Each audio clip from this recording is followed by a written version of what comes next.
Right, let's turn to this now. The Institute of Economic Justice and the hashtag Pay the Grants movement are calling for the scrapping of some social relief of distress grant requirements. They argued and tabled their evidence in the Pretoria High Court today. They believe that government is sidelining millions of eligible citizens through unconstitutional regulations. Ziniko Mhlaba reports.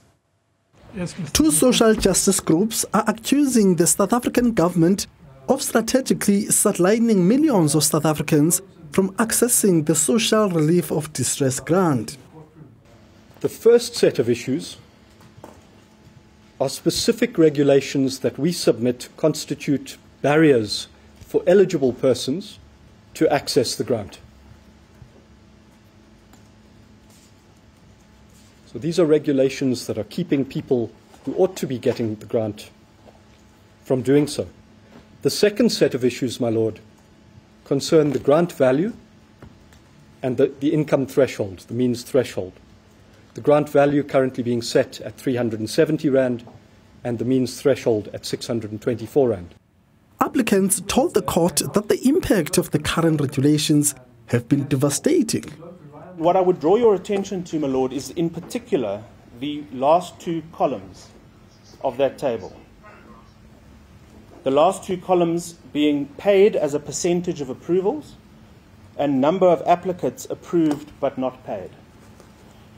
And what your Lordship will see there is that it begins in April 2021 with 85% of approved beneficiaries paid. From 2021 onwards, it's at 100%, 99%, and then the percentages begin to fall. So that when you're at September 2022, you've got 88% of beneficiaries have been paid. And by the time you get to May 2023, the most recent data prior to the launch of the application, 84% of beneficiaries had been paid. And what that means is that 16% of approved beneficiaries had, at the most recent, according to the most recent data available when the application was launched, not been paid. The Institute of Economic Justice says it had no other choice but to take legal action against the government on these regulations.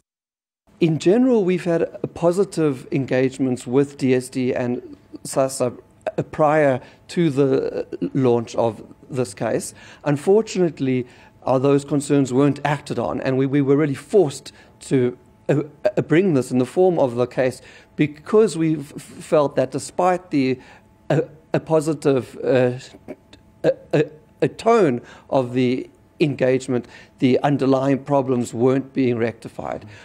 From National Treasury, there's been a considerable degree of hostility, with them opposed to the SRD grant.